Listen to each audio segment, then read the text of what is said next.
Hello friends, मेरा नाम है प्रतीक। आप देख रहे हैं चैनल डिजिटल रन।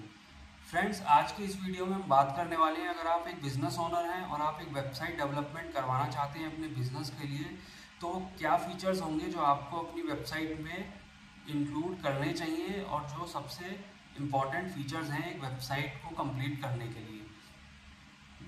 फ्रेंड्स, आजकल क्या चल रहा है, मैं देख रहा हूँ कि आप वेबसाइट डेवलपमेंट करवाने चाहते हैं तो जो वेबसाइट डेवलप करवाता है उसको बहुत बेसिक नॉलेज होती है अपने वेबसाइट डेवलपमेंट के बारे में, और जो डेवलपर्स होते हैं वो भी गाइड नहीं करते हैं जो वेबसाइट डेवलप करवा रहा है उसको। तो मेरा आज इस वीडियो को बनाने का यही पर्पज़ है, अगर आप एक वेबसाइट डेवलप करवा रहे हैं, करवा चुके हैं या करवाना चाहते हैं इन फ्यूचर, तो आपको पता होना चाहिए कि आपकी वेबसाइट में क्या क्या फीचर्स आपको मिलने चाहिए। इनमें से अगर कोई भी फीचर आपकी वेबसाइट पे नहीं है तो इसका मतलब ये है कि आपकी वेबसाइट कहीं ना कहीं लैग करेगी उसको रैंक करने में गूगल इंडेक्स के अंदर, या कन्वर्जन रेशो आपका बहुत कम निकलेगा आपकी वेबसाइट से, या फिर आपकी ब्रांडिंग उतनी अच्छी नहीं होगी जितनी अच्छी आपकी ब्रांडिंग आपकी वेबसाइट से होनी चाहिए। तो विदाउट एनी डिले इस वीडियो को स्टार्ट करते हैं। तो फ्रेंड्स, मैं अपनी कंप्यूटर स्क्रीन में आ गया हूँ। कंप्यूटर स्क्रीन में मैंने अभी एक आर्टिकल भी पब्लिश किया है अपनी वेबसाइट के ऊपर। हमारी वेबसाइट है digitalreal.com। आप इसको ज़रूर चेक करें अगर आपको किसी भी तरीके की वेबसाइट डिज़ाइन डेवलपमेंट से रिलेटेड या डिजिटल मार्केटिंग से रिलेटेड सर्विसेज चाहिए तो आप यहाँ पे आके इंक्वायरी कर सकते हैं।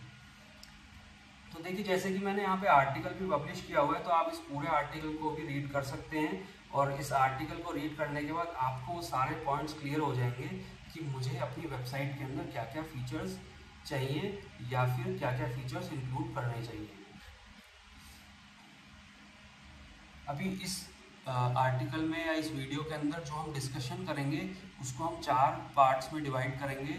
सबसे पहले बेसिक फीचर्स क्या होने चाहिए एक इन्फॉर्मेटिव वेबसाइट के, उसके बाद एडवांस फीचर क्या होने चाहिए एक वेबसाइट के या इन्फॉर्मेटिव वेबसाइट के, उसके बाद अगर आप ई कॉमर्स वेबसाइट के लिए जा रहे हैं जहाँ पे आप ऑनलाइन सर्विसेज या प्रोडक्ट को सेल करते हैं, तो उसके अंदर जो आपकी इन्फॉर्मेटिव वेबसाइट्स के फीचर्स हैं वो तो रहेंगे ही, उसके साथ साथ क्या फीचर्स और आपको ऐड ऑन करने पड़ेंगे या जो इम्पोर्टेंट फीचर्स हैं उसके बारे में हम डिस्कस करेंगे। और लास्ट में जो हमारा फोर्थ डिस्कशन रहेगा वो बोनस पॉइंट्स के ऊपर रहेगा। वो पॉइंट्स जिसको आप इंक्लूड करना चाहें तो कर सकते हैं, और अगर आप नहीं करना चाहते तो इंक्लूड नहीं कर सकते हैं, उनकी इतनी ज़्यादा इम्पोर्टेंस नहीं है। हमारा यहाँ पे जो वीडियो है वो कंप्लीट हो जाता है हमारे थर्ड पॉइंट पे, वो लास्ट पॉइंट है। उसके बाद जो फोर्थ हम डिस्कस करेंगे उसके अंदर वो ऑप्शनल रहेगा, अगर आप उसको इंक्लूड करते हैं तो वो आपकी वेबसाइट को बेस्ट रिजल्ट देने में हेल्प करेगा। तो यहाँ पे मैंने आर्टिकल में भी लिखा हुआ है। सबसे पहले हम डिस्कस कर लेते हैं बेसिक फीचर्स के बारे में। तो जो एक बेसिक फीचर्स होने चाहिए वेबसाइट के, वो आजकल सबको मुझे लगता है पता है। ऐसे कोई फीचर्स एक्स्ट्रा ऑर्डिनरी नहीं है, बस एक मैंने पूरा एक चार्ट बनाया हुआ है, वन बाय वन मैं यहाँ पे गो थ्रू करता रहूँगा और आपको डिस्कशन करके बताता रहूँगा। तो सबसे पहले आपकी वेबसाइट का एक क्लीन एंड मॉडर्न डिज़ाइन होना चाहिए। आजकल जो वेबसाइट चल रही है वो डायनेमिक वेबसाइट्स चल रही हैं, HTML वेबसाइट्स का बहुत पहले आउटडेटेड हो चुकी हैं।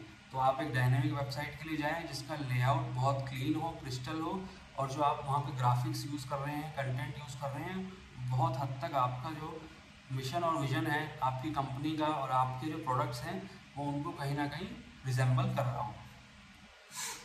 सेकंड पॉइंट हमारा आ जाता है रिस्पॉन्सिव पेजेस। तो रिस्पॉन्सिव पेजेस हम वेबसाइट के अंदर इंक्लूड करेंगे, जैसे about us, contact us, services pages responsive होने चाहिए मोबाइल, डेस्कटॉप और टैबलेट के लिए। उसके बाद यूज़र फ्रेंडली नेविगेशन हमारा यहाँ पे होना चाहिए। यूज़र फ्रेंडली नेविगेशन का मतलब क्या हुआ, जैसे आप यहाँ पे टॉप पे भी देख रहे हैं ये नेविगेशन बार बना हुआ है हमारा, जिससे आपका विजिटर आपकी वेबसाइट पे अलग अलग पेजेस के ऊपर विजिट कर सकता है आपसे। उसके बाद हमारा इंटरेक्टिव फीचर्स आपकी वेबसाइट के अंदर होने चाहिए। इंटरेक्टिव फीचर्स कोई रॉकेट साइंस नहीं है। इंटरेक्टिव फीचर्स हम एक तरीके से कह सकते हैं कुछ आप एड ऑन्स अपनी वेबसाइट में कर सकते हैं, जैसे आप कुछ क्वेश्चंस पुटअप कर सकते हैं अपने क्लाइंट से, या उनकी क्या प्रॉब्लम्स हैं, क्या इश्यूज़ हैं, क्या वो फेस कर रहे हैं अपनी इंडस्ट्री में, अगर उनको सेल्स से रिलेटेड क्या इश्यूज़ आ रहे हैं। जैसे अब मैं अपनी वेबसाइट डिज़ाइन डेवलपमेंट से रिलेटेड अगर मुझे कुछ इंटरेक्टिव अपनी वेबसाइट पे डालना है, जैसे आप यहाँ देख रहे हैं लेफ्ट हैंड साइड पे मैंने एक फॉर्म इंटीग्रेट किया हुआ है। सॉरी राइट हैंड साइड पे मैंने एक फॉर्म इंटीग्रेट किया है। उस फॉर्म के अंदर मैंने क्या पूछा हुआ है कि आपको अपनी वेबसाइट से क्या करना है। आपको सेल्स इंक्रीज करनी है, आपको लीड कैप्चर करनी है, या आपको ब्रांड प्रमोट करनी है अपनी, या आपको सारी चीज़ें इंक्लूड करनी है वेबसाइट के अंदर, या आपको नहीं पता। तो इस तरीके से भी आप कुछ सिंपल क्वेश्चंस पूछ सकते हैं ताकि आपका विजिटर जो आपकी वेबसाइट पे आ रहा है वो आपकी वेबसाइट के साथ इंटरेक्ट कर सके। इंटरेक्ट करेगा तो लास्ट में जाके आप उससे उसका ईमेल और फ़ोन नंबर ले सकते हैं, क्योंकि वो इंटरेक्शन कर रहा है। तो बहुत हद तक ये पॉसिबल है कि वो आपके साथ आपका कस्टमर बनने के लिए रेडी है। उसके बाद यहाँ पे आ जाता है एक्सेसिबिलिटी कंप्लाइंस। तो ये क्या है, वेबसाइट के अंदर जैसे कि आप जो ग्राफिक्स यूज़ कर रहे हैं, कलर कॉम्बिनेशन यूज़ कर रहे हैं वेबसाइट के ऊपर, या टेक्स्ट फॉन्ट जिसको हम कहते हैं, फॉन्ट साइज़ और फॉन्ट फैमिली जो यूज़ कर रहे हैं, तो आपकी जो इंडस्ट्री है उससे रिलेवेंट होना चाहिए। देखिए जैसे अगर मैं फॉर एग्जांपल यहाँ पे लूँ, अगर आपकी वेबसाइट हेल्थ केयर कंपनी है, या आपकी वेबसाइट हेल्थ केयर इंडस्ट्री से रिलेट है, तो आप उस केस में कुछ ग्रीन कलर कॉम्बिनेशन ले सकते हैं, ब्लू ले सकते हैं। आप वहाँ पे रोबोटो फॉन्ट का यूज़ कर सकते हैं, या फिर आप उसके अंदर कोई भी सिंपल एंड सोबर थीम को यूज़ कर सकते हैं, लेआउट को यूज़ कर सकते हैं। वो इस इंडस्ट्री को रिजेंबल करेगा। अगर वहाँ पे आप बड़ा कलरफुल करेंगे और बहुत सारी चीज़ें इधर उधर से आ रही होंगी, तो फिर जो आपका कस्टमर होगा वो भी आपके साथ इंटरेक्ट करना वहाँ पे पसंद नहीं करेगा। इसी तरीके से अगर आप किसी चाइल्ड टॉयज़ की वेबसाइट है, उसको आप डिज़ाइन करवा रहे हैं, तो वहाँ पे वो आप कलरफुल रख सकते हैं। तो आप इस चीज़ का ज़रूर ध्यान रखें कि आपकी इंडस्ट्री क्या है, उस इंडस्ट्री में क्या कलर कॉम्बिनेशन चलता है, और क्या उसके अंदर फॉन्ट और फॉन्ट फैमिली यूज़ मेजरली लोग करते हैं। उसके बाद सर्च इंजन ऑप्टिमाइजेशन आपको करना चाहिए वेबसाइट का, जो एक रेगुलर बेसिस पे प्रोसेस रहता है। On page end of page जब आप वेबसाइट डेवलप करवाते हैं तो वो आपको वेब डेवलपर ऑन पेज करके देता है, और आपकी ऑफ पेज की जो एक्टिविटीज़ है उसके लिए आपको सर्विसेज देनी पड़ती है। उसके बाद आपको गूगल एनालिटिक्स और वेबमास्टर एंड ट्रैकिंग कोड, ये तीनों चीज़ें आपकी वेबसाइट में होनी चाहिए। एनालिटिक्स से आप ट्रैक कर सकते हैं विजिटर्स कहाँ से आ रहे हैं, कितने आ रहे हैं, कब आ रहे हैं, किस सोर्स से आ रहे हैं, गूगल से आ रहे हैं या फ़ोन से आ रहे हैं, तो वो सारा यहाँ पे आपको ट्रैकिंग रिकॉर्ड मिल जाता है। वेबमास्टर आपको रैंकिंग रिपोर्ट देता है, तो वेबमास्टर को भी आप इंक्लूड करके रखें, गूगल वेबमास्टर को अपनी वेबसाइट पर। उसके बाद मोबाइल ऑप्टिमाइजेशन, देखिए सबसे इम्पॉर्टेंट पार्ट है मोबाइल ऑप्टिमाइजेशन। आपकी वेबसाइट अगर मोबाइल ऑप्टिमाइज नहीं है तो इसका मतलब आप 80% कस्टमर्स को लूज़ कर रहे हैं ऑनलाइन। आज का डेटा जो है ये बोलता है कि आपकी जो 80 to 85 कस्टमर्स हैं वो आपको फ़ोन में सर्च करते हैं। अगर आपकी वेबसाइट फ़ोन ऑप्टिमाइज़ नहीं है, मोबाइल ऑप्टिमाइज़ नहीं है, तो मतलब कि आप कहीं ना कहीं अपने कस्टमर्स को लूज़ कर रहे हैं। तो इस पॉइंट पे आप सबसे ज़्यादा ध्यान देंगे। उसके बाद सिक्योरिटी आपकी वेबसाइट की बिल्कुल टॉप नॉच होनी चाहिए। आप कुछ उसमें बेसिक फीचर्स हैं, जैसे SSL सर्टिफिकेट आपके पास होना चाहिए, और कोई भी एक एंटीवायरस आप अपनी वेबसाइट के अंदर इंस्टॉल करके रखें जो आपको हेल्प करे आपको रियल टाइम अपडेट्स देने में अगर कोई अटैक आपकी वेबसाइट के ऊपर होता है। फिर उसके बाद रेगुलरली अपडेटेड वेबसाइट रहनी चाहिए आपकी। अगर आपने वेबसाइट बनवा ली, ऐसा नहीं होना चाहिए आज आपने वेबसाइट बनवाई 1 साल 2 साल तक आपकी वेबसाइट ऐसे ही रखी हुई है,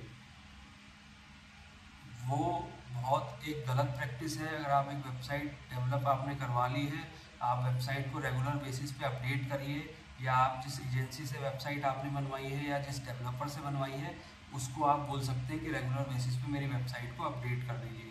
वेबसाइट अगर अपडेट नहीं होगी, उसके कोड्स अगर आउटडेटेड हो गए, उसका PHP वर्जन अगर आउटडेटेड हो गया, तो कभी भी गूगल पे रैंक नहीं करेगी। तो ये हमारे कुछ बेसिक फीचर्स थे जो आपकी वेबसाइट के अंदर होने चाहिए। इसके बाद हम अब डिस्कस करने वाले हैं कुछ एडवांस फीचर के बारे में जो वेबसाइट के अंदर मस्ट हैं, आपकी वेबसाइट में होने ही चाहिए। अगर ये फीचर्स नहीं हैं तो आप पेन डाउन कर लीजिए या इस आर्टिकल पे आ जाइए, और आपने जिस भी एजेंसी से वेबसाइट बनवाई है या फिर आप इन फ्यूचर बनवाने वाले हैं, उनको ये पूरी लिस्ट एज इट इज़ उठा के दे देना, या ये लिंक उनको कॉपी पेस्ट करके दे देना कि भाई मुझे ये फीचर्स अपनी वेबसाइट में चाहिए, आप ये डाल के दो। सबसे पहला फीचर हमारा यहाँ पे आ जाता है चैटबॉट। चैटबॉट इंटीग्रेट कराएं अपनी वेबसाइट के अंदर। चैटबॉट होगा तो आपके यूज़र्स आपसे ज़्यादा इंटरेक्ट करेंगे। देखिए आजकल क्या है, आप अपनी वेबसाइट के अंदर सारे ऑप्शंस दे के रखिए, आप चैटबॉट भी दे के रखिए, आप कॉलिंग का ऑप्शन भी दे के रखिए और आप फॉर्म को भी इंटीग्रेट करिए। ये तीनों ऑप्शंस आपकी वेबसाइट में रहेंगे तो यूज़र अपने कंफर्ट के हिसाब से आपसे इंक्वायरी रेज कर सकता है, चाहे वो कॉल करे, चाहे वो चैट करे, चाहे वो फॉर्म फिलअप करे। तो ये तीनों ऑप्शंस आपको देने चाहिए। और चैटबॉट का ऑप्शन आज आजकल जो वेबसाइट्स हैं या जो ट्रेंड चल रहा है उसके हिसाब से चैटबॉट तो मस्ट है ही है। उसके बाद आपकी वेबसाइट जो है वो कैश इनेबल्ड होनी चाहिए। अगर आपकी वेबसाइट कैश इनेबल्ड नहीं है तो उसको कैश इनेबल्ड करवा लें। इससे आपकी वेबसाइट की लोडिंग स्पीड में बहुत अच्छा इफेक्ट पड़ता है। आपकी वेबसाइट कम टाइम में लोड होगी और गूगल सर्च इंजन में भी जल्दी रैंक होगी। उसके बाद FAQ पेज को ज़रूर इंक्लूड करें। देखिए home page, about us, contact us pages तो हर कोई इंक्लूड कर लेता है अपनी वेबसाइट में, लेकिन जब FAQ की बात आती है तो कस्टमर्स को पता ही नहीं होता कि FAQ पेज भी कोई पेज होता है या फिर ऐसी भी कुछ हमें इंटीग्रेशन अपनी वेबसाइट के अंदर करना चाहिए। तो FAQ पेज आप ज़रूर इंटीग्रेट करें। और अगर आपको अपनी बिजनेस से रिलेटेड FAQs नहीं पता तो उसको रिसर्च करें और अपने डेवलपर को दे दें कि ये FAQs आप उसमें डाल दीजिए। उसके बाद हमारा नेक्स्ट आ जाता है privacy policy page, disclaimer and terms and condition page. देखिए चाहे आपकी वेबसाइट ई-कॉमर्स है या नहीं है, अगर आपकी वेबसाइट लाइव है तो उसके ऊपर privacy policy page, disclaimer page and terms and condition page, ये पेजेस तो होने ही चाहिए गूगल गाइडलाइंस के हिसाब से। जब कोई विजिटर आपकी वेबसाइट पे आता है तो उसको आपको ये ज़रूर बताना है कि आप उसके डेटा को कैसे यूज़ कर रहे हो और आपकी जो टर्म्स एंड कंडीशन है वो क्या है। इससे क्या होता है, एक फ्रूटफुल रिजल्ट ये निकल के आता है कि आपकी वेबसाइट गूगल की नज़र में जेन्युइन हो जाती है और जो आप सर्विसेज दे रहे हैं उसकी क्लियरिटी भी आपके सामने वाले कस्टमर को हो जाती है। तो इस पेज को आप ज़रूर इंक्लूड करें। उसके बाद आ जाता है हमारा schema.org। देखिए ऑन पेज SEO सब करके देंगे आपको, लेकिन schema.org इंक्लूड करके नहीं देते। बहुत सारे डेवलपर्स मैंने ऐसे भी देखे हैं जिनको यही नहीं पता होता कि schema.org होता क्या है। देखिए schema.org बहुत सिंपल फॉर्मेट में आप गूगल को ये बोल रहे हैं कि मेरी वेबसाइट का नाम क्या है, उसका लोगो क्या है, उसका नंबर क्या है, ऑफिशियल जो नंबर है आपकी कंपनी के, आपके कस्टमर सर्विस का क्या नंबर है, आपके सेल्स का क्या नंबर है, आपके सपोर्ट का क्या नंबर है, वो एक बेसिक इन्फॉर्मेशन का फॉर्मेट होता है। वो आप schema.org में इंक्लूड करते हैं तो गूगल इंडेक्स करके आपकी वेबसाइट को वहाँ से रिकॉग्नाइज करता है। जब भी कोई गूगल में सर्च करेगा डिजिटल रिल, फॉर एग्जांपल मैं ले लेता हूँ, अगर मैं अपनी वेबसाइट का स्कीमा इंटीग्रेट कर रहा हूँ और वो गूगल में इंडेक्स करवा रहा हूँ, तो अगर कोई भी सर्च करता है डिजिटल रिल सेल्स कॉन्टैक्ट नंबर, तो मेरी वेबसाइट से ऑटोमेटिकली वो इनपुट गया हुआ है गूगल के पास कि मेरा जो सेल्स नंबर है वो क्या है, तो वो सर्च रिजल्ट में उसको ऑटोमेटिकली दिख जाएगा। तो schema.org को आप ज़रूर इंक्लूड करें। ये डुप्लीकेसी में भी आपको हेल्प करता है। अगर आपकी ब्रांडिंग का कोई गलत फ़ायदा उठा रहा है तो उस केस में गूगल एरर ऑफ चांसेस कम रहते हैं सर्च इंजन में किसी और का रिजल्ट आने में, आपका ही रिजल्ट वहाँ पे शो करेगा। उसके बाद sitemap.xml, ये एक बहुत बेसिक फीचर है, आजकल हर कोई देता है। तो आप भी अगर अपनी वेबसाइट डेवलप करवा रहे हैं तो साइट मैप उसमें ज़रूर डलवाएं। साइट मैप क्या होता है, एक तरीके से नेविगेशन होता है। नेविगेशन में वो बैकएंड पे रहता है। नेविगेशन में क्या होता है, उससे अगर कोई गूगल क्रॉलर्स आपकी वेबसाइट पे इंडेक्स करने आ रहे हैं आपकी वेबसाइट को, तो उसको पता चल जाएगा कि आपकी वेबसाइट पे क्या क्या कंटेंट है, कहाँ कहाँ पे आपने प्लेस किया है, उसका एक इंडेक्स गूगल को मिल जाता है। और विजिटर्स भी अगर चाहें तो उस इंडेक्स को देख सकते हैं और वहाँ से आपके पेजेस को एक्सेस कर सकते हैं। तो इजी टू एक्सेस हो जाता है गूगल के लिए भी और आपके विजिटर्स के लिए भी। उसके बाद ब्लॉग सेक्शन, देखिए चाहे आप वन पेजर वेबसाइट बनवा रहे हो, चाहे आप इंडस्ट्री की वेबसाइट बनवा रहे हो, आप मैन्युफैक्चरिंग कंपनी से रिलेट करते हो, हॉस्पिटल से रिलेट करते हो, हॉस्पिटैलिटी से रिलेट करते हो, या किसी भी इंडस्ट्री से आप रिलेट करते हो, ब्लॉग सेक्शन आप ज़रूर डलवाएं अपनी वेबसाइट के अंदर। ब्लॉग सेक्शन अगर आपका इनेबल है ना, तो मतलब कि आप 50% SEO में बहुत सारी वेबसाइट से आगे निकल जाओगे। अगर आप ब्लॉग सेक्शन को इंटीग्रेट करवा के उसमें रेगुलर रोज़ या हफ्ते में एक बार या महीने में एक बार एक आर्टिकल भी लिखते हो ना, तो आपकी वेबसाइट रैंकिंग में बहुत ऊपर चली जाएगी, क्योंकि बहुत सारी ऐसी वेबसाइट्स हैं जिनके पास ब्लॉग सेक्शन है ही नहीं। तो ब्लॉग सेक्शन को आप ज़रूर इंक्लूड करें अगर आपको एसईओ में हेल्प चाहिए तो। उसके बाद क्रमब्रेड्स को ऑन करें अपनी वेबसाइट के अंदर। देखिए क्रमब्रेड्स बहुत सिंपल बेसिक में मैं आपको समझा देता हूँ, बड़ा टेक्निकल नहीं जाऊँगा। क्रमब्रेड्स क्या होता है, वो एक तरीके से वो भी नेविगेशन ही होता है जो फ्रंट एंड पे विजिबल होता है। साइट में आपकी .xml जो है वो बैक एंड पे होता है, मतलब कि आपको उसके लिए एक अलग से URL पे विजिट करना पड़ेगा, वहाँ से आप पूरा साइट में देख सकते हो। लेकिन जो ये क्रमब्रेड्स होते हैं ये आपको फ्रंट एंड पे विजिबल होते हैं, तो उससे क्या होता है आपकी वेबसाइट पे नेविगेट करना इजी हो जाता है कस्टमर के लिए। तो आप क्रमब्रेड्स को ज़रूर इंटीग्रेट करवाएं। उसके बाद कॉन्टैक्ट फॉर्म विद रीकैप्चा। देखिए कॉन्टैक्ट फॉर्म तो सब डाल देंगे, लेकिन रीकैप्चा कोई नहीं डाल के देता। फिर क्या होता है, कुछ दिनों के बाद आपको लगता है आपकी जो डेटाबेस है उसके अंदर स्पैम इतना ज़्यादा हो गया है, बॉट्स उसके ऊपर ऑटोमेटिक फॉर्म को फिल करते जा रहे हैं। तो उस चीज़ से बचने के लिए आप कॉन्टैक्ट फॉर्म के अंदर रीकैप्चा ज़रूर इनेबल करवाएं। फिर हमारा जो नेक्स्ट ऑप्शन आ जाता है, नेक्स्ट जो हमारा फीचर आ जाता है वो आ जाता है SMTP इनेबल्ड। देखिए अगर आप आपकी वेबसाइट पे कॉन्टैक्ट फॉर्म डला हुआ है और उस कॉन्टैक्ट फॉर्म में रेगुलर बेसिस पे आपके कस्टमर्स फॉर्म को फिल कर रहे हैं, तो कुछ टाइम के बाद अगर आपने SMTP इंटीग्रेट नहीं करवाया तो आपके जो फॉर्म जो फिल हो रहे हैं वो आपकी मेल पे आपके पास पहुंचेंगे ही नहीं, अगर आपने SMTP को इनेबल नहीं करवाया। तो SMTP ज़रूर इनेबल करवाएं। अपने डेवलपर को बोलें कि ऑफिशियल मेल्स के साथ मुझे SMTP चाहिए यहाँ पे। फिर देन हमारा वो हमने ऊपर डिस्कस किया था SSL सर्टिफिकेट, वही SSL सर्टिफिकेट यहाँ मैंने नीचे मेंशन किया हुआ है। तो ये SSL सर्टिफिकेट को आप ज़रूर इंटीग्रेट करें अपनी वेबसाइट में, सिक्योरिटी वाइज ये बहुत इंपॉर्टेंट है। और गूगल का जो पैरामीटर्स हैं उसमें भी सजेस्टेड है कि अगर आपकी वेबसाइट पे SSL सर्टिफिकेट होगा तो आपकी वेबसाइट टॉप रैंकिंग में आने के चांसेस ज़्यादा होंगे। उसके बाद आपकी वेबसाइट डेटाबेस इनेबल्ड होना चाहिए। देखिए अगर आप एक स्टैटिक वेबसाइट बनवा रहे हैं तो मत बनवाइए। आज जो वेबसाइटें बन रही हैं वो डायनेमिक वेबसाइट बन रही है जिसके अंदर डेटाबेस इनेबल्ड होता है। तो डेटाबेस का क्या होता है, अगर आप किसी ने भी आपकी वेबसाइट के ऊपर फॉर्म फिल किया तो वो आपके पास मेल पे जा रहा है, लेकिन मेल आपके पास दिन में 50 आती हैं, 100 आती हैं, 200 300 बहुत सारी मेल्स आपके पास आती होंगी। तो उसमें जो आपके कस्टमर्स की मेल आपके पास आई है, जो इंक्वायरी आपको करी है, तो वो आपको वहाँ पे ढूंढने में बड़ा टाइम आपको वहाँ पे कंज्यूम होगा। तो उस केस में क्या करना है, आपको डेटाबेस इनेबल करवाना है। डेटाबेस अगर आपकी वेबसाइट का इनेबल्ड होगा तो आपके बैकएंड पे जो इंक्वायरीज हैं वो वहाँ पे भी विजिबल आपको होंगी, तो वहाँ से भी आप सर्च कर सकते हैं। उसके बाद सोशल लिंक्स आपकी वेबसाइट में इंटीग्रेट होने चाहिए। देखिए सोशल लिंक्स कोई बहुत बड़ी चीज़ नहीं है, आप खुद भी बना सकते हैं अगर आपका डेवलपर नहीं बना के दे रहा है, और उसको वो लिंक्स दे दीजिए कि मेरी वेबसाइट में सोशल आइकन्स आप डाल दीजिए। वहाँ से भी आपको एक सोशल प्रेजेंस अच्छी मिलती है, और गूगल रैंकिंग में भी आपकी वेबसाइट के साथ जो आपके ऑफिशियल सोशल मीडिया हैंडल्स हैं उनको भी पोजीशन मिलती है आप ही की रैंकिंग के साथ। उसके बाद देन हमारा मेटा TUD आ जाता है। देखिए टाइटल URL डिस्क्रिप्शन तो सबने सुना होगा, लेकिन इसके अंदर अगर हम टेक्निकली जाएं तो मेटा टाइटल, मेटा URL और मेटा डिस्क्रिप्शन, ये 3 चीज़ें वेबसाइट के अंदर ज़रूर होनी चाहिए। उसी से ही आपको हेल्प मिलेगी वेबसाइट की रैंकिंग में।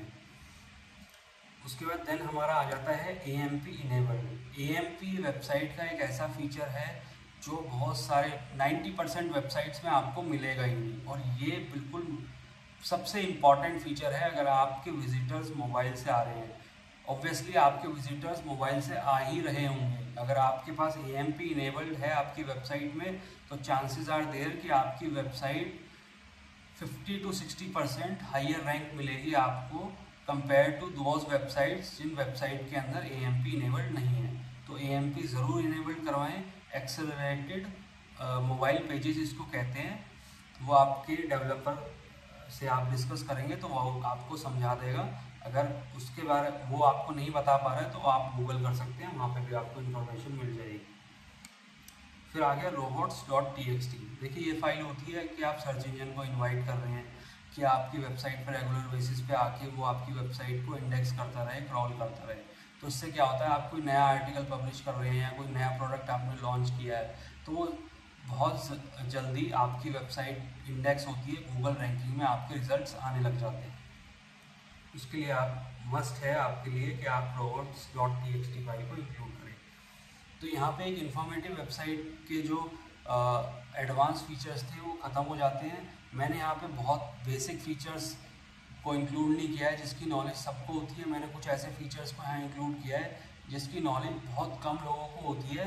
तो इन फीचर्स को आप ज़रूर देख लें। बाकी आपकी डिज़ाइनिंग, ग्राफिक्स, इन सब चीज़ों को मैंने इसलिए इंक्लूड नहीं किया क्योंकि वो तो वेबसाइट पे सबको मिलते ही हैं और यूजुअली उसके बारे में सबको पता ही होता है। तो अब इसके बाद हमारा आ जाता है ई कॉमर्स वेबसाइट पे अगर आप जा रहे हैं, ई कॉमर्स फंक्शनैलिटी आप लेना चाहते हैं वेबसाइट के अंदर, तो ये कुछ पेजेस हैं और कुछ सेक्शंस और कुछ फीचर्स मैंने इसमें मेंशन किए हुए हैं जो आपके पास होने चाहिए। तो पहला फीचर क्या रहेगा, विश लिस्ट पेज। देखिए विश लिस्ट पेज कुछ नहीं होता। विश लिस्ट पेज एक तरीके से आपके कस्टमर से आप इंटरेक्ट कर रहे हैं कि अगर इन फ्यूचर वो किसी प्रोडक्ट को बाय करना चाहता है तो अपनी विश लिस्ट में वो सेव कर सकता है, ताकि वो अगर नेक्स्ट डे आपकी वेबसाइट पर विजिट कर रहा है, एक वीक के बाद वो आपकी वेबसाइट पे आ रहा है, तो उसको दोबारा से उसको कार्ट में ऐड ना करना पड़े, वो वहीं से विश लिस्ट से आपकी वेबसाइट पे ऑर्डर प्लेस कर सकता है। तो इस पेज को ज़रूर इंक्लूड करें। उसके बाद सेकंड हमारा आ जाता है कार्ट पेज। कार्ट पेज हमारा बहुत कॉमन पेज है, मैंने इंक्लूड कर दिया है क्योंकि कई बार क्या होता है जो कस्टमर्स होते हैं या जो वेबसाइट डेवलप करवा रहे हैं अपने बिजनेस के लिए, उनको कार्ट पेज की भी नॉलेज नहीं होती। तो कार्ट पेज मस्ट है ई कॉमर्स वेबसाइट के अंदर। थोड़ा सा टेक्निकल हो जाता है कार्ट, लेकिन कार्ट बड़ा सिंपल अगर मैं आपको बताऊं तो एक तरीके से जैसे आप किसी भी ऑफलाइन स्टोर पे जाते हैं तो वहाँ पे आपको कार्ट मिल जाती है, उसके अंदर आप अपने जो प्रोडक्ट्स हैं उसको रखते हैं और फिर बाद में आप चेकआउट के लिए लास्ट में काउंटर पे जाते हैं, बिलिंग वहाँ पे आपकी होती है, देन आप सामान लेके अपने घर चले जाते हैं। तो उसी तरीके से ये पहला प्रोसेस हो जाता है कार्ट पेज का, ये ऑनलाइन वेबसाइट पे होना चाहिए। उसके बाद जो हमारा थर्ड पेज है वो है चेकआउट पेज। जैसा मैंने अभी बताया कि लास्ट में आप चेकआउट पे जाते हैं एक ऑफलाइन स्टोर पे, इसी तरीके से आप लास्ट में चेकआउट पे जाते हैं ऑनलाइन स्टोर्स पे भी। वहाँ पे आप अपनी डिटेल्स भरते हैं, अपनी बिलिंग डिटेल्स डालते हैं और चेकआउट करते हैं। फिर लास्ट में जब आपके पास एक थैंक यू पेज आता है तो इसका मतलब आपका ऑर्डर कन्फर्म हो गया है। तो थैंक यू पेज को भी ज़रूर इंक्लूड करवाएं। कई बार लोग कार्ट पेज और चेकआउट पेज तक तो दे देते हैं डेवलपर्स, लेकिन उसके बाद जो थैंक यू पेज है उसको देना भूल जाते हैं। तो थैंक यू पेज ज़रूर इंक्लूड करें क्योंकि ये एक गुड इम्पैक्ट देता है आपकी वेबसाइट में और आपकी अपीयरेंस में। देन हमारा कूपन्स एंड ऑफर्स का पेज आप ज़रूर फ्रंट एंड में दें। देखिए मैंने बहुत सारे मेरे क्लाइंट्स भी ऐसे हैं जिनको मैंने वेबसाइट डिलीवर करी है और कुछ ऐसे क्लाइंट्स थे जिनकी वेबसाइट हमने रीडिज़ाइन करी है। तो उनकी वेबसाइट में क्या था, वो कूपन्स तो जनरेट करते थे लेकिन वो कूपन्स कहीं पर डिस्प्ले नहीं करते थे अपनी वेबसाइट के ऊपर। तो उनको हमने बोला कि आप अपनी वेबसाइट के अंदर कूपन्स का एक पेज बनाइए जिसके अंदर जो आप मंथली बेसिस पे कूपन्स बनाते हैं या डेली बेसिस पे कूपन्स बनाते हैं वो आपके कस्टमर्स को तो विजिबल हो, ताकि कस्टमर वेबसाइट पे आए, वो ऑफर्स देख के वो कूपन चेकआउट पे ऐड करेगा तो उससे कन्वर्जन रेशो बढ़ता है। तो जब हमने ये इम्प्लीमेंट किया, उसको इम्प्लीमेंट करने के बाद 15% अप्रॉक्सीमेटली उनका कन्वर्जन रेट बढ़ गया। जो उनको ऑर्डर्स प्रीवियसली आ रहे थे अब वो 15% ज़्यादा आने लग गए उसके बाद। तो इसीलिए मैंने इस पेज को भी यहाँ पे इंक्लूड किया है कि इस पेज को आप अपनी वेबसाइट में ज़रूर इंटीग्रेट करवाएं। फिर देन क्लाइंट सेक्शन हो गया। देखिए क्लाइंट सेक्शन को इंक्लूड करवाना आपके लिए बहुत मस्ट है। अगर आप क्लाइंट सेक्शन आपकी वेबसाइट में नहीं है तो इसका मतलब क्लाइंट्स अपने प्रीवियस ऑर्डर्स को भी मैनेज नहीं कर पा रहा है या फिर उसको कोई इन फ्यूचर कोई ऑर्डर्स चाहिए, विश लिस्ट वगैरह अगर वो कुछ उसमें ऐड कर रहा है तो वो फीचर आप नहीं दे रहे हैं। इसका मतलब आप कहीं ना कहीं लैग कर रहे हैं अपने कस्टमर को रिटेंशन करने में। उसकी रिटेंशन जो रेशो है वो आपकी वेबसाइट में बहुत कम रहेगा। तो ये फीचर आपको उसको ज़रूर देना चाहिए। फिर देन हमारा ट्रैकिंग पेज हो गया। देखिए कस्टमर ने बाय तो कर लिया, लेकिन बाय करने के बाद सारे कस्टमर्स या जो भी ऑनलाइन, आप भी कहीं उसे ऑनलाइन परचेज करते होंगे तो ट्रैकिंग ज़रूर करते होंगे अपने प्रोडक्ट की। अगर आप अपनी वेबसाइट पे ट्रैकिंग नहीं दे रहे हैं तो इसका मतलब आप लैग कर रहे हैं, कस्टमर का ट्रस्ट वहाँ पे लूज़ कर रहे हैं। तो ट्रैकिंग पेज ज़रूर दें अपनी वेबसाइट में, ताकि टाइम टू टाइम कस्टमर अपने प्रोडक्ट को या सर्विसेज के केस में तो ट्रैकिंग नहीं चलेगी, लेकिन जब आप प्रोडक्ट बेस्ड बिजनेस में काम करते हैं तो आप ट्रैकिंग पेज दें, ताकि आपका प्रोडक्ट कहाँ पे डिलीवर होना है, कहाँ पहुँच गया, डिस्पैच हुआ नहीं हुआ, वो सारी इन्फॉर्मेशन इस पेज पे आपके कस्टमर को मिल जाएगी। फिर देन उसके बाद अबंडेंट कार्ट नोटिफिकेशन फीचर। अब ये फीचर बहुत इंपॉर्टेंट है। देखिए 95% विजिटर्स जो वेबसाइट के ऊपर आते हैं वो चेकआउट पेज तक तो जाते हैं, लेकिन उसके बाद वो पेमेंट नहीं करते। ये डेटा हमें बताता है। अगर आपके पास अबंडेंट कार्ट नोटिफिकेशन फीचर नहीं है आपकी वेबसाइट के अंदर, तो इसका मतलब जो कस्टमर्स आपकी वेबसाइट से विदाउट प्लेसिंग एन ऑर्डर वो एग्जिट कर रहे हैं, उनको आप नोटिफिकेशन नहीं भेज पाएंगे। तो वो नोटिफिकेशन भेजने के लिए अबंडेंट कार्ट का फीचर आपकी वेबसाइट के अंदर इनेबल होना चाहिए। उसके बाद then product rating corner. Products की रेटिंग ज़रूर लें, और आपके कस्टमर्स को भी आपकी रेटिंग देखने के बाद ही उसको भरोसा होता है कि हाँ ये प्रोडक्ट लेना चाहिए या नहीं लेना चाहिए। अगर प्रोडक्ट रेटिंग का सेक्शन आपके पास अवेलेबल नहीं है, तो इसका मतलब कि आप कहीं ना कहीं लैग कर रहे हैं अपने कस्टमर को एक इंगेजमेंट करने में और उससे एक फीडबैक लेने में। फीडबैक भी आपको लेना ज़रूरी है, और जो पुराने फीडबैक्स हैं उसके बिहाफ पे आपका कस्टमर क्या डिसीज़न लेगा, वो लेगा प्रोडक्ट को या नहीं लेगा, वो रिव्यूज़ से बहुत ज़्यादा इम्पैक्टफुल रहता है। फिर उसके बाद देन हमारा रिटर्न एंड रिफ़ंड पेज आपकी वेबसाइट के अंदर ज़रूर होना चाहिए। देखिए रिटर्न एंड रिफ़ंड जो पेज है वो मस्ट है वेबसाइट के अंदर। अगर एक प्रोडक्ट आपने शिप कर दिया वेबसाइट और डिलीवर हो गया आपके कस्टमर के पास, लेकिन कस्टमर को पसंद नहीं आया वो प्रोडक्ट, या वो उसको रिटर्न करना चाहता है, कोई डिफेक्टिव प्रोडक्ट है, तो वो दोबारा आपकी वेबसाइट पे विजिट करेगा। उसको अगर रिफ़ंड एंड रिटर्न पेज नहीं वहाँ पे विजिबल होगा तो बड़ा फ्रस्ट्रेट हो जाएगा, और इन फ्यूचर हो सकता है वो आपकी वेबसाइट से परचेजिंग ना करें। तो रिटर्न एंड रिफ़ंड पेज को ज़रूर इंक्लूड करें, जहाँ पे आप एक फॉर्म डाल सकते हैं कि अगर किसी को कुछ प्रोडक्ट रिटर्न करना है, कोई कंप्लेंट है, तो वहाँ पे कंप्लेंट रेज कर सकता है। उसके बाद देन आपका शिपिंग पॉलिसी पेज आपकी वेबसाइट के अंदर होना चाहिए कि आप शिप कर रहे हैं जो प्रोडक्ट वो कितने दिन में करते हैं, किस किस डिलीवरी पार्टनर की हेल्प से आप शिप करते हैं प्रोडक्ट्स को, तो वो सारा यहाँ पे मेंशन आपको करना चाहिए, ताकि आपके कस्टमर को भी एक इंफॉर्मेशन मिल जाए कि आपकी शिपिंग पॉलिसीज़ क्या हैं। फिर देन मैंने यहाँ पे एक पॉइंट दिया हुआ है, जो 12th पॉइंट है उसके अंदर है शिप रॉकेट या डिलीवरी एपीआई। देखिए आप जब स्टार्टिंग में वेबसाइट यूज़ करते हैं उस टाइम पे आपके पास हो सकता है ज़्यादा ऑर्डर्स ना हो, लेकिन जब आपके पास ज़्यादा ऑर्डर्स आने लग जाते हैं तो आप मैनुअली जो है ट्रैकिंग कोड अपनी वेबसाइट के ऊपर नहीं डालोगे।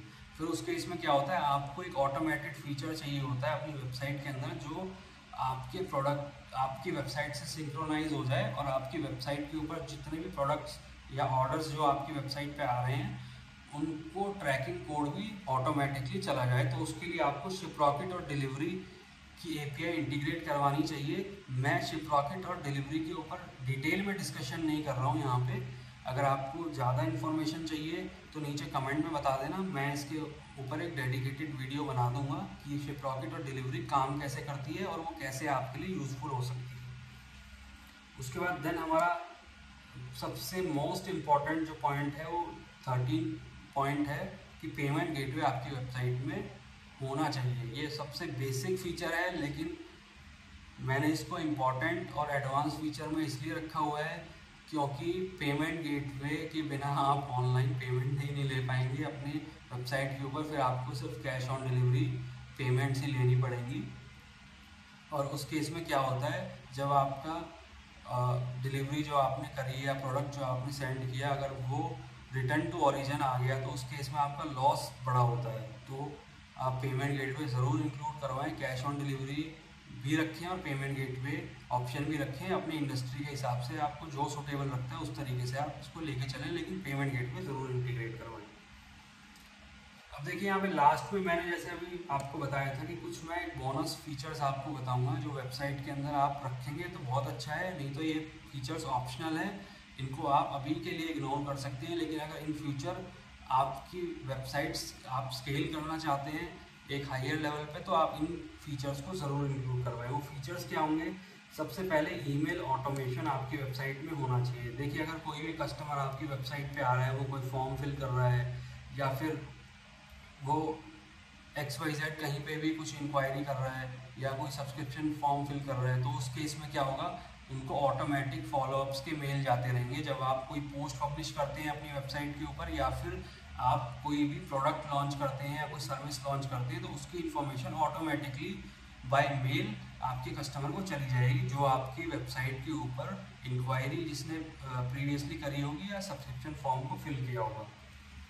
उसके बाद हमारा नेक्स्ट ऑप्शन आ जाता है वाइट लेबलिंग। देखिए, वाइट लेबलिंग एक इम्पॉर्टेंट पार्ट है। अगर आप एक वेबसाइट डेवलप करवा रहे हैं और उस वेबसाइट के ऊपर वाइट लेबलिंग नहीं करवाते, तो आपकी ब्रांडिंग में एक बैड इम्पैक्ट जाता है। वाइट लेबलिंग क्या होता है कि आपकी वेबसाइट के ऊपर टोटली आपकी ब्रांडिंग है। मतलब अगर आप वर्डप्रेस पे वेबसाइट बनवा रहे हैं, तो कई बार क्या होता है, डेवलपर वाइट लेबलिंग नहीं करते, तो उसमें क्या होगा कि आप जब लॉगिन करते हैं, लॉगिन पेज ओपन करते हैं, तो वहाँ पे वर्डप्रेस का लोगो आता है या फैब आइकन आप देखेंगे ऊपर छोटा सा, वो भी वर्डप्रेस का ही चल रहा होता है कई वेबसाइटों में, तो मैंने देखा है। तो वाइट लेबलिंग आप प्रॉपर करवाएं अपनी वेबसाइट की, ताकि आपकी ब्रांडिंग में वो हेल्प करती है, आपकी रिकॉग्नाइजेशन इंक्रीज होती है उस केस में। फिर ईमेल सब्सक्रिप्शन फॉर्म। देखिए, कॉन्टैक्ट फॉर्म एक अलग चीज़ है और सब्सक्रिप्शन फॉर्म एक अलग चीज़ है।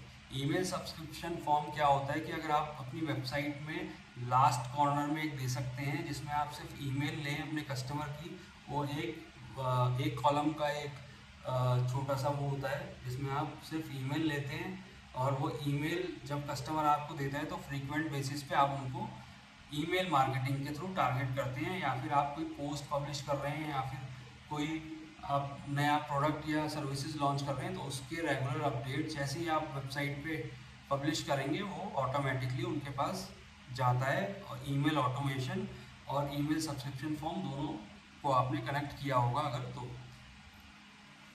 उसके बाद देखिए, अभी लेटेस्टली हमारे जो गूगल पे लेटेस्ट फीचर चल रहा है वो है वेब स्टोरीज़ का। जैसे आप इंस्टाग्राम पे रील्स देखते हैं, यूट्यूब पे शॉर्ट्स देखते हैं, इसी तरीके से गूगल ने भी लॉन्च किया है अभी अपना वेब स्टोरीज़। अपनी वेबसाइट के अंदर वेब स्टोरीज़ को ज़रूर इंक्लूड करें। अगर आप चाहते हैं एक अच्छा ट्रैफिक आपकी वेबसाइट पे आए और वो इंगेज करें आपके कंटेंट के साथ, तो वेब स्टोरीज़ आजकल ट्रेंडिंग में है इंडिया में। ये अभी 3 ही कंट्रीज़ में लॉन्च हुआ है, इंडिया, US एंड ब्राज़ील। तो अभी भर भर के ट्रैफिक आपको वेब स्टोरीज से मिल सकता है। वेब स्टोरीज को ज़रूर इंक्लूड करें अपनी वेबसाइट के अंदर। फिर देन हमारा 5th पॉइंट यहाँ पे आ जाता है, वो आ जाता है वॉइस सर्च का। देखिए, टेक्स्ट सर्च तो सभी इंक्लूड कर देते हैं अपनी वेबसाइट में, लेकिन फ्यूचर इज़ वॉइस सर्च। आप अपनी वेबसाइट के अंदर अपने डेवलपर को बोलें कि मेरे को वॉइस सर्च का फीचर चाहिए। उस फीचर से क्या होता है, अगर आज के डेटा की मैं बात करूं तो 25% of searches on Google are voice search. तो हो सकता है प्रॉबेबली चांसेस आर देयर कि आपकी वेबसाइट पे अगर कोई विजिटर आ रहा है तो वहाँ पे भी वो वॉइस सर्च को ढूंढ रहा होगा कि मैं वॉइस से कैसे बोल के कैसे सर्च कर सकता हूँ आपकी वेबसाइट के ऊपर प्रोडक्ट या सर्विसेज को। तो अगर वो फीचर देंगे तो आपके विजिटर को आप कंफर्टेबल कर रहे हैं कोई भी प्रोडक्ट या सर्विसेज सर्च करने के लिए। उसके बाद हमारा 6th पॉइंट है यहाँ पे वन सिग्नल पुश नोटिफिकेशंस। देखिए, अगर आप अपनी वेबसाइट ईमेल नोटिफिकेशंस या फिर सब्सक्रिप्शन फॉर्म एक डिफरेंट टाइप ऑफ सर्विसेज हैं जो आप इंक्लूड करते हैं अपनी वेबसाइट में। ईमेल अगर कोई फिल कर रहा है तो उसके बाद उसको ईमेल पे ही नोटिफिकेशंस जाने लग जाते हैं। लेकिन जो वेब पुश नोटिफिकेशंस होती हैं, जैसे मैंने यहाँ पे वन सिग्नल को मेंशन किया हुआ है, तो ये क्या करते हैं, यहाँ पे आपको कोई ईमेल एड्रेस कैप्चर करने की ज़रूरत नहीं होती, सिर्फ छोटा सा एक बेल आइकन बन के आ जाता है। जैसे कि आपने देखा होगा यूट्यूब में जैसे सब्सक्राइब और बेल आइकन बन के आता है, उसी तरीके से आपकी वेबसाइट पे एक बेल आइकन बन के आएगा, जिससे कि आप कस्टमर उसको प्रेस करता है तो ऑटोमेटिकली क्रोम में आपकी वेबसाइट सेव हो जाएगी। और जब भी आप कोई नया आर्टिकल पब्लिश करेंगे वेबसाइट के ऊपर, तो वो कुछ नोटिफिकेशन की तरह आपके कस्टमर ने जिसने वो सब्सक्राइब बटन ऑन किया होगा उसको क्रोम में नोटिफिकेशन आती रहेंगी आपकी वेबसाइट की। तो पुश नोटिफिकेशंस को भी आप ज़रूर इंक्लूड करवाएं, बहुत हेल्प करेगी। मैंने बहुत सारे क्लाइंट्स की वेबसाइट में भी इसको इंटीग्रेट किया है, और एक हमारी ब्लॉगिंग वेबसाइट है उसके अंदर मैंने इसको इंटीग्रेट किया था।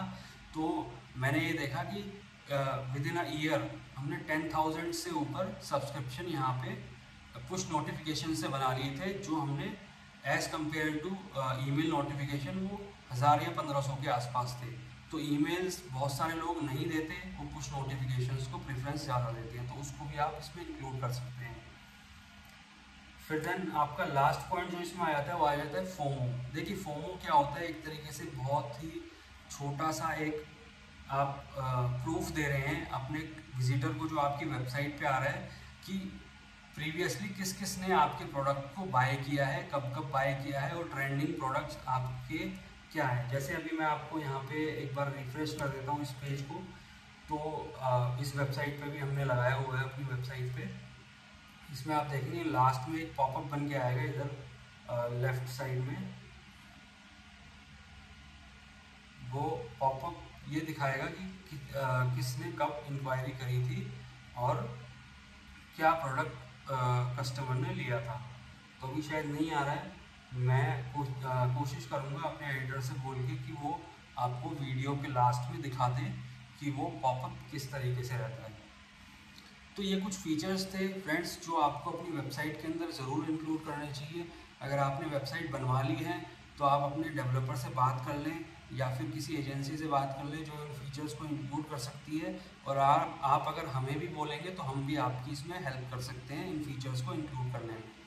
अब देखिए यहाँ पे ना मैं कुछ चीज़ें मैं मेंशन करना चाहूँगा कि मेरे साथ भी ये एक्सपीरियंस रहा है, और कुछ मेरे मतलब प्रीवियसली क्लाइंट्स थे और जो किसी और कंपनी के साथ काम कर रहे थे, फिर वो हमारे साथ जुड़े, हमने उनकी वेबसाइट डेवलप करी, ऑप्टिमाइजेशन करी।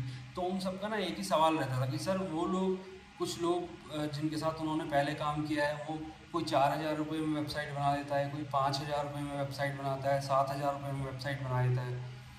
तो सर मैं आपको एक चीज़ बता दूँ, जो 4,000 5,000 रुपये में वेबसाइट बना रहा है ना, वो आपको ये फीचर्स नहीं दे रहा।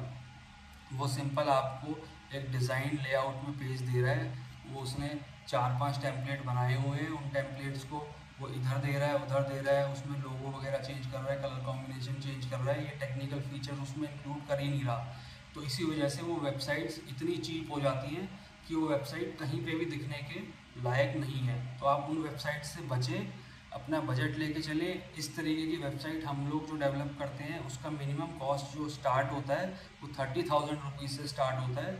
तो मिनिमम इतना बजट आप वेबसाइट के लिए लेके चलें अगर आपको एक फ्रूटफुल वेबसाइट चाहिए जो आपको ऑनलाइन प्रेजेंस में हेल्प कर सके, ना कि वो वेबसाइट आप बनवाएं जो 4-5 हज़ार रुपये में बन तो जाती हैं लेकिन वो गूगल में कहाँ है उनका कुछ अता पता ही नहीं होता। फिर कस्टमर्स ये कहते हैं कि मैंने वेबसाइट बनवाई थी, मैंने डिजिटल मार्केटिंग भी करवाई, मैंने एसईओ भी करवाया, एड्स भी चलाई, लेकिन मुझे रिजल्ट नहीं मिला। देखिए आप पहले बेसिक चीज़ों को पूरा करिए, उसके बाद आप डिजिटल मार्केटिंग और एडवर्टीज़मेंट की तरफ जाइए। उसके बाद अगर आपको रिज़ल्ट नहीं मिलता तब आप कह सकते हैं कि आपको रिज़ल्ट नहीं मिला। लेकिन अगर आप पूरी तरीके से बेसिक फाउंडेशन को ही स्ट्रॉन्ग नहीं कर रहे तो आपका ये कहना भी गलत है कि आपने वेबसाइट बनवाई, डिजिटल मार्केटिंग करवाई, लेकिन आपको रिज़ल्ट नहीं मिला। तो इन सब चीज़ों का ध्यान रखें, फ्रॉड से, स्कैम से बचें। बहुत सारे फ्रीलांसर्स मैंने मार्केट में ऐसे देखे हैं जो मार्केट को ख़राब करते हैं, 2-2 3-3 हज़ार रुपये में वेबसाइट बोल तो देते हैं, डिलीवर नहीं करते, आधी अधूरी वेबसाइट दे देते हैं।